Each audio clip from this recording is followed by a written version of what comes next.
Make every night a wonderful journey, no matter where you are. Good night, sweet dreams. The first story, The End of Man. I think this might be the end. For us. Anyway, man and all that we've accomplished. I've had plenty of time to think about it since the last time I saw the sun. The last time I'd ever see it. Not the end of the world, but it is for us. I guess it started almost a month ago, but it could be longer. There's only the clocks scattered around the house to tell me how long, and half of them are dead now. Anyway, I'm straying from the point it was on the news. The cruise ship sank for no reason. It wasn't damaged. It was just pulled straight down. The rest of the stories soon flooded in. Everything in the water was sinking. Oil rigs disappeared. People on the beach was pulled down into the abyss. Nobody seemed able to explain why this was happening. Nothing floated anymore. It was bizarre. This filled the news for a couple of days until it just got frightening. It was during one broadcast that it changed for the worse. It was a report from some beach, an on-location report about this strange phenomenon. They were just recycling the same question we had all been asking for days. Suddenly, panic seemed to grip the face of the reporter. She screamed as the camera quickly tilted down. Her feet were some down to her shin. I'd remember smirking, thinking it was just some overly sensitive reporter messing up. But then the camera dropped. The remaining 10 or so seconds that followed showed not just the reporter sinking into the sand, but all of them. The whole media circus that had descended on the beach to cover the same story. The reporter, who was down to her shin a minute ago, was now down to her chest. The shot of writhing, screaming, sinking people ended shortly as the camera was engulfed by the sand. The news stayed on for a few more days, but there was nothing to say. Some blamed sinkholes for what happened on the beach, while others argued against them from the safety of their downtowns. Studio, the news was a waste of time now. It was much easier to look out the window. It was more or less a ghost town outside. Everyone was inside, afraid to leave their homes. It didn't seem to make sense. The roads and pavements were being absorbed by grass and dirt. Street signs and traffic lights were being consumed by the plants. Houses weren't exempt either. Some people tried to run, jumping from rooftop to rooftop, looking for higher ground. Occasionally, while flicking through what was left of the TV broadcasts, you would see skyscrapers that had become refugee camps. I had made one trip out of the house since this started. Across the rooftops, it was an attempt to get supplies from a nearby supermarket, but that plan seemed to be a waste of time. The store was a husk by the time I got there. It was looted and pillaged. There was all the evidence. I needed to see how bad this whole thing was. It's easy to be in denial about something like whatever this was, until it really seemed to affect you. When I got back to my house, I noticed something. My car was gone. Well, almost. You could still see the top poking out from the overgrowth and loose soil. It wasn't just my car. It was all of them. Bigger vehicles were still in sight, only partially obscured, but they were going down too. A few days later, my whole bottom floor was subterranean. I had managed to block the windows and door from bursting in from all the dirt and soil, but it was just a cell now. A mausoleum. It wasn't somewhere I wanted to be. I spent most of my time by an upstairs window, staring at the hostile world outside. My neighbor died yesterday. He fell off of his roof and was swallowed by the earth. He's not the first to do that either. What made it notable was why he fell. He was trying to stop his dog from getting out. The dog's fine, or I assume so. It ran off. Animals aren't affected. This is our fate. That nihilistic little discovery was too much for me. To bear this whole thing was a living nightmare. I hit the bottle hard and passed out for the night. When I woke up, my head pounded in darkness. I flicked the light switches and the fuses, but the power was out. I took the flashlight by the fuse box and looked around the house for supplies. While checking the upstairs, I saw it was the last glimpse of natural light I'll ever see. I had been thinking it was just night, that I had slept all day in an alcohol coma. By the time I could cross the room to the window, it was gone. I was underground. I tried to get out, smashing through plaster and tiles to be greeted with a stream of soil pouring out from where the sky should be. I don't know how much longer I've got in here. In my house-sized coffin there's only so much food and air. I've got a little bit of light from a couple of candles and a book of matches. The flashlight died some time ago. But this is our fate. Humanity has fate. Our return to the earth. The second story. The Peacoat Man. It was last fall when I moved up into the city with a bunch of my friends and boyfriend. I took a semester off to do pretty much whatever I wanted and have a job on the side to keep me under a roof. As interesting as it was, I held a semi-okay, but not so much job in the center of the city, and half of my shifts were until midnight or 1 a.m. I am a small girl, you see. I am 5'0", and 108 pounds. Wouldn't take too much to scoop me up and run away, so I in turn must be careful where I walk. One night, my store was really dead, but of course my money-hungry manager made me stay and keep the entire building open. I was by myself, downstairs working as a cashier, doing nothing except bouncing some glitter ball I snagged from the novelty rack. I heard the west entrance door open, and a man with a black peacoat walked in with his eyes fixated on me with the creepiest half-smile I ever saw. He never looked away, even walking over, and me, getting nervous, kept looking away, and every time I'd look back, he'd still be walking in my direction, looking straight at me. Eventually, I cracked a smile, but it was more of a nervous smile rather than a welcome. He then seemed to get extremely excited, with the craziest smile across his face, and said, "Oh, well, good evening, miss." I laughed nervously and asked him if he needed help finding anything, since it was 11:30 at night. So wandering around at this time wasn't usually the case. People that normally came in at this time usually knew exactly what they wanted. He did not, he said he did not. But as he walked by me, he still had his head turned, staring at me, smiling like a little kid who just heard the ice cream truck and was heading off to get their share. I had my earpiece in and let the other employees know there was a bit of a weirdo in the store, and I thought it would end at that. About 20 minutes later, he came back around, creepily bouncing in his walk, on his tiptoes, to look at me past the shelving with that smile on his face.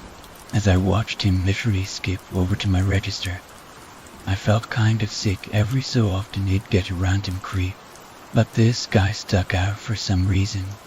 He came up to me and pushed a red journal in my direction. I tried to avoid making much eye contact with him, but as I was looking down at the journal, I could tell he was staring at me. He began telling me I was beautiful, and how I could be stuck working in a store like this, late at night, all by myself. He wiped his nose with his sleeve and asked, "So, you live around here?" I said not really, and work was a bit of a hike for me, and left it at that. He then kept asking about where I lived, and tried to sneakily ask how I got to work every day. I avoided answering any questions directly, or gave him pretty vague answers, but he just wasn't having it. He then began telling me about things he was going to do to his new wife, and I didn't really know what to say.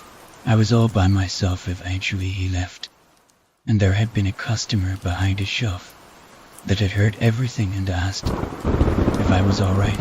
I said I was a little creeped out, but sometimes I'd get people like this, so I didn't want it to bother me very much. But I was certainly wrong about this guy. I got out of work at 1 a.m., walked the same 4 blocks to the train like I always do, and waited underground for 25 minutes for the next train.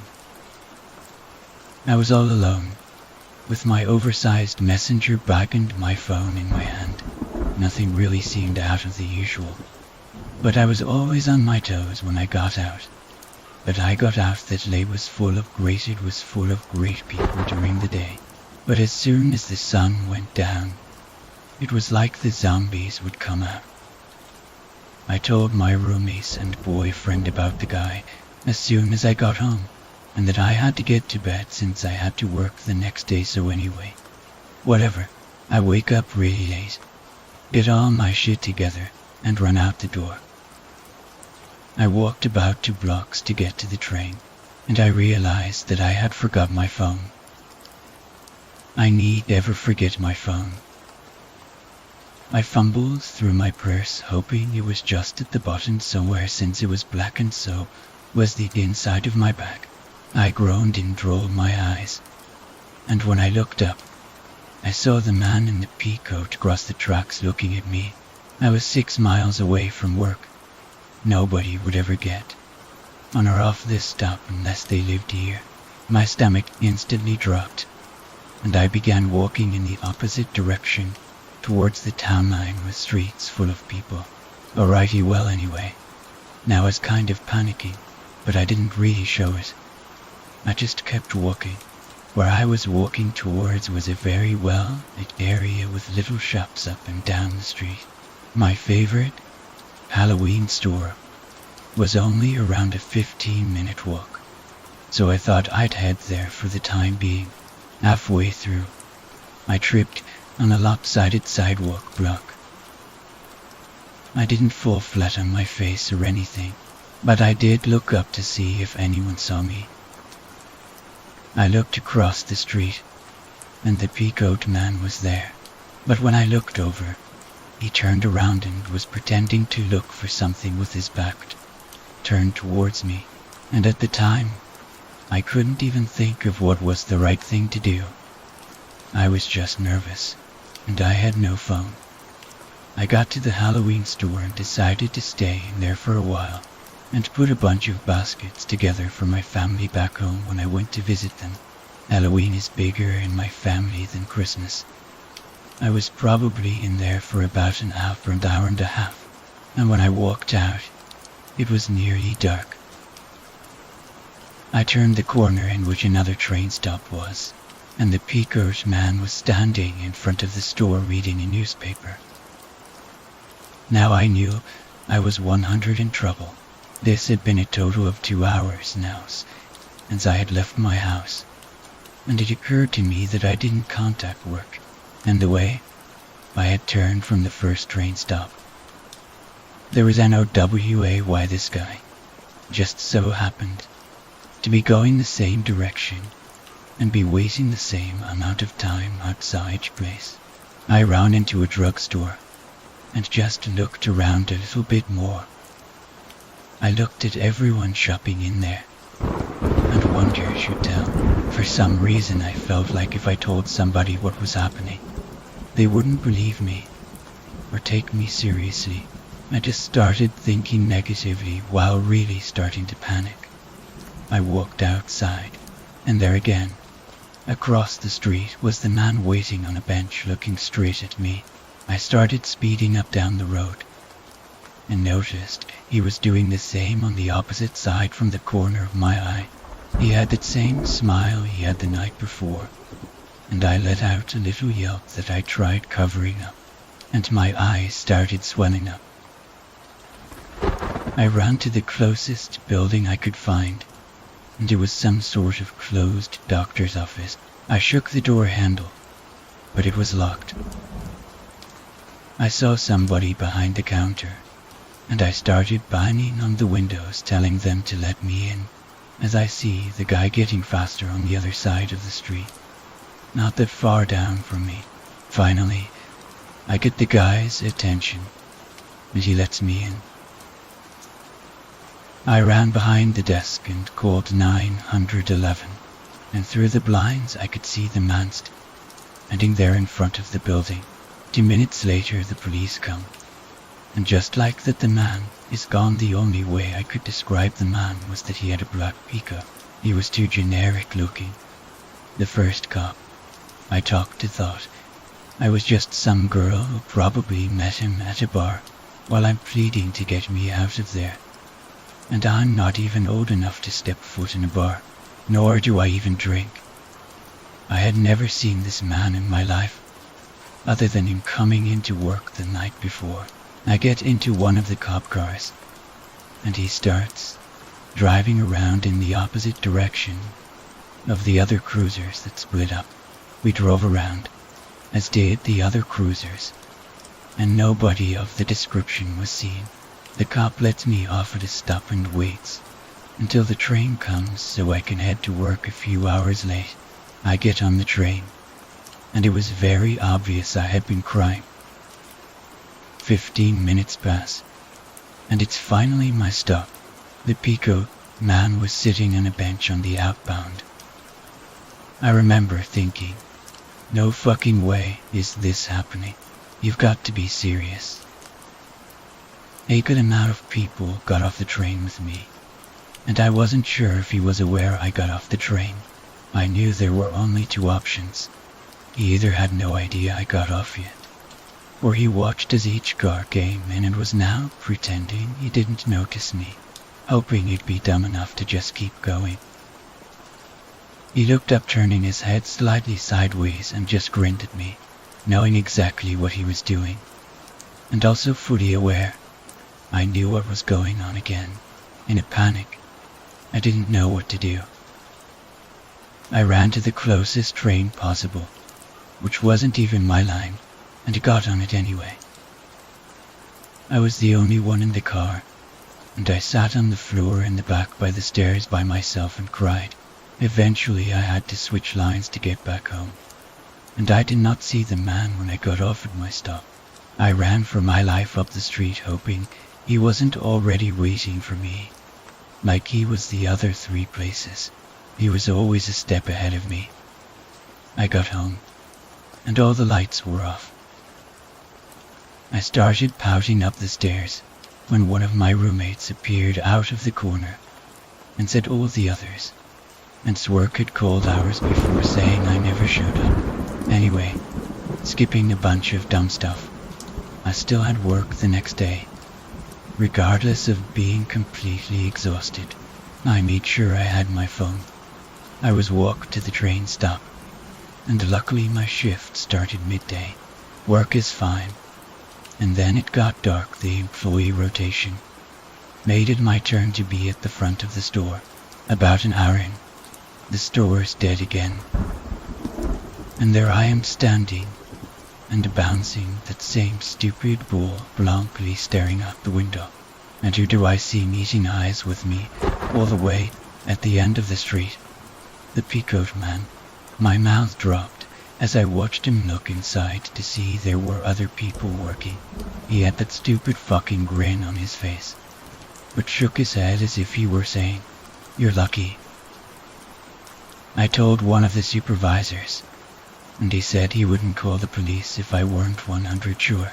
How in God's name would I forget that face by now? I ran out of work for hours into my shift, took a taxi home, and never went back. I lost my job, but I didn't even care. Lost my job. Weirdly enough, I was right for the most part. What I had thought earlier, every person I had approached about the man either didn't believe my story was what I claimed, or maybe it was something else. I never went near that part of the city again, nor did I see the peacoat man ever again. Just like last time, I left out what the journal said by mistake. I married a virgin, Isn't that wonderful? This story is credited to a person named Skella. The third story, The City House, added by Dime and Z are bright. When I lived in the city with my boyfriend, a lot of weird things happened around the house for a while when we were all moving in. At first, I didn't think of any of it paranormal, because it just started off as creaks and bumps and pops, and our house was well over 80 years old in the middle of the city. My original explanations were usually simple, like humidity, age, or even rats, but then it started sounding like other people were home when I should have been the only one there. The first time I was actually startled was a day that my boyfriend and I were planning on going out to a late lunch together. Because it was our day off, I told him to go outside and wait for me while I dug around our room for my shoes. I was sitting on the edge of my bed, tying my sneaker, when I heard my boyfriend talking in the bathroom. And the only reason I knew was the bathroom was because it gave off a specific sound. When people spoke in there, I wasn't paying attention to it really. I could only hear it in the background. I locked our door behind me and turned the corner to the bathroom to see what all the commotion was about, but nobody was there. I called out for my boyfriend a couple of times, but he didn't answer. I ran down the stairs and got outside to see him waiting on the sidewalk. I asked him who he was talking to in the bathroom, but he said he walked straight down the stairs right after I said to hurry out without me while I looked for my shoes. I told him what I had heard, and he widened his eyes a bit. Apparently, he had heard the same exact thing the morning before while me and the other roommates were working prior to us moving here. My boyfriend was very skeptical of these kinds of things, but living here proved otherwise. Things began happening in our bedroom, and our bedroom only, and it started becoming a nightly routine. I could have sworn it all rooted from our closet. Things started moving around by themselves, and one thing in particular that we had to get used to was our bags getting tossed around whenever we came home from the supermarket. The first few times that we heard it, our best assumption was that there was a mouse in our room and was running its way under the plastic bags. One night after work, I stopped and picked up milk, eggs, and some junk food. I put the bags up against the same wall where we usually kept them, propped myself on the bed with my boyfriend, and played a piece of Ocarina of Time. We heard the bags start moving, but this time when we looked over, you could see the tops of the bags moving and swishing around themselves. It was as if your mother had just come home from a huge shopping as a kid and she told you she bought you donkey roos or something, and you tore through every bag to find them. This happened on the regular, and then I began seeing something in the basement whenever I did our laundry. I could only see it from the corner of my eye, but it was always the same. It was a solid body of grey that went from right to left. I could never see it looking directly at it. One night in the kitchen, all of my roommates were home for a change. Somebody had mentioned seeing something in the basement, and one by one they all finished each other's sentence about what it did and what it looked like. And it was the exact same thing I had described. There was even a night where somebody responded to me that wasn't there. We had faulty wiring that ran partially upstairs, so sometimes half of our hallway would have no electricity. One night, I leaned over from the top of the stairwell and yelled, "Hey guys, could somebody go in the basement and hit the button on the box? My lights are out again." I didn't get a response, so I just sighed and turned around. As I walked towards my bedroom, I heard, "I know." I stopped dead in my tracks, because it certainly didn't match any of my friends' voices. I looked around downstairs to find I was the only one home. I ran out the door and stayed at the pizza shop down the street until one of my roommates got home from work. Later that night, my boyfriend and I called it in around 2 in the morning. I was nearly half asleep when I heard him choking. I turned around to see it his back towards me, so I put my hand on his shoulder and asked him if he was all right. Right as I was doing so, he asked me the same question. He shot straight up and said, "Oh my God, I thought that was you."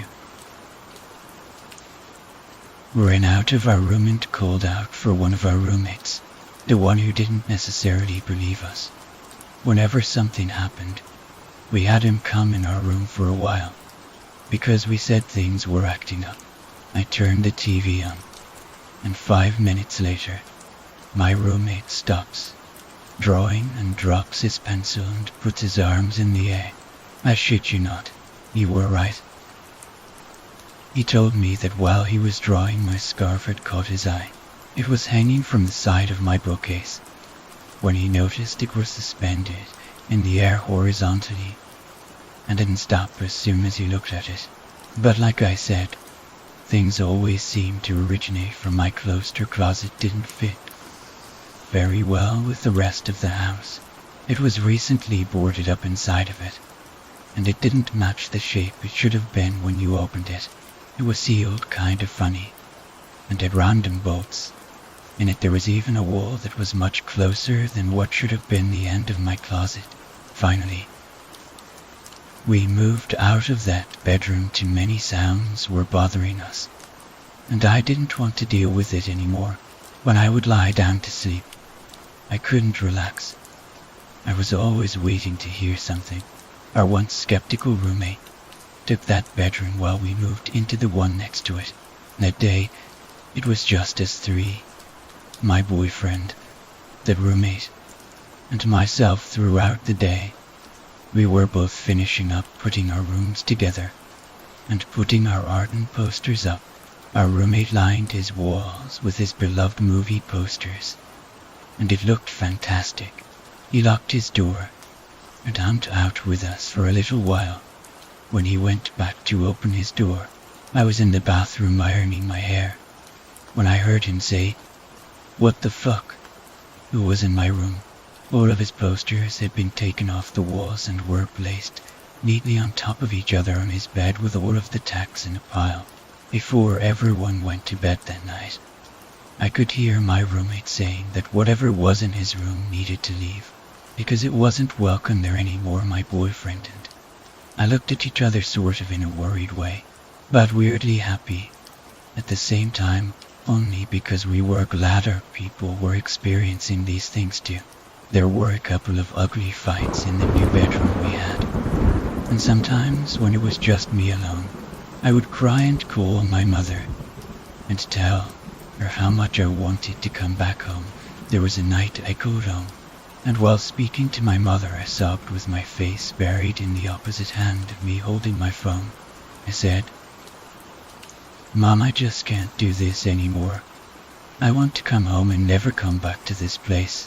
And from behind my bed, I heard an exhale and distressed, elongated, don't as if it were whining. I instantly stopped crying and turned around, but there wasn't anything there. My mirror flipped itself, and that was that. After that night, nothing ever happened again. There was a different feeling in the house from that time on. This story is credited to a person named Skella.